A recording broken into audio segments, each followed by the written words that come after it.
You will all have seen the famous picture of Nikolai Yezhov with Joseph Stalin at the Moscow Canal. So Yezhov was a secret police official who carried out interrogations and ordered the executions of many of Stalin's enemies.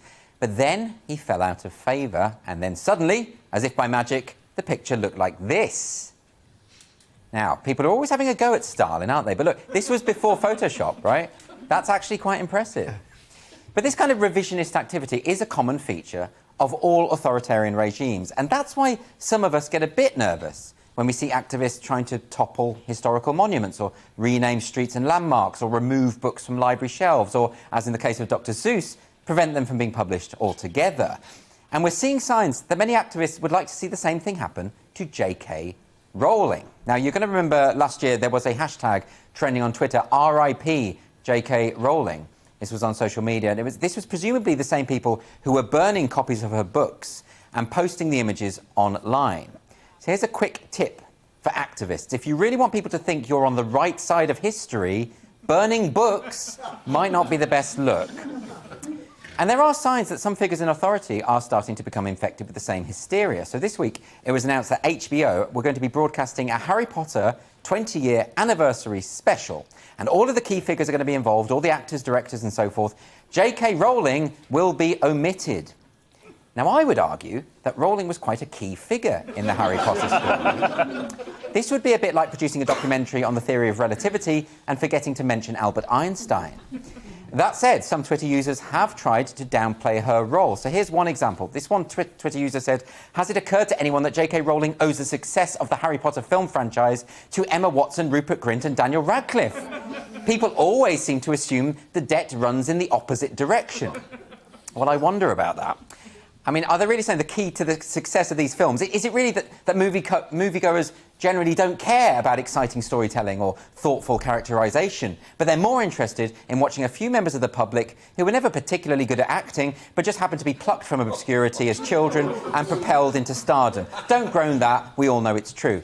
So toxic is J.K. Rowling's name that last year the Weald Community School in West Sussex dropped it from one of their houses, and it's happened again this week, with Holy Trinity Church of England Primary School in Richmond replacing J.K. Rowling's name as one of their houses with Marcus Rashford. Nothing wrong with naming a house after Marcus Rashford, but erasing the name of the most successful living children's authors in order to do so doesn't strike me as fair. And in all of this, it is worth reminding ourselves that J.K. Rowling has never actually said anything transphobic or hateful. That's a myth perpetuated by activists and media commentators who are less interested in the truth and more interested in advancing their own agenda. And J.K. Rowling has become the folk devil for these culture warriors. I assume eventually they'll just remove Rowling's name from the Harry Potter books and just say that Marcus Rashford wrote them all.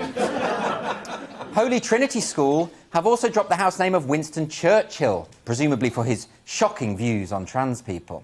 It has been a bad week for Mr. Churchill all round, because the Imperial War Museum were forced to apologise because they ended their Remembrance Sunday silence with an anti-Churchill rap. I mean, that's one way to break a silence, I suppose. I can't help wondering what was going on in those meetings at the Imperial War Museum. I mean, someone will have been running through the schedule, right? It's Remembrance Sunday, we'll have the 2-minute silence, then we'll play the last post on the bugle, and then we'll get a bunch of teenagers to do a rap about how Churchill was no better than Hitler. Now, by all means, let's have a conversation about Churchill's life and legacy. But is this really the best way to do it? Now, the thing is, we're clearly not in Stalin territory just yet. No one is saying that we should never speak the name of Churchill or Rowling again. But there are better ways to engage with the complexities of history than these kinds of sledgehammer tactics. And who knows who the next target will be? We've seen activists going after Mahatma Gandhi, Enid Blyton, John Wayne. I mean, are they really surprised that people born over 100 years ago don't meet the standards of 21st century intersectionalists? And if these activists really think that they won't be judged harshly by future generations, that just goes to show how little they know about history.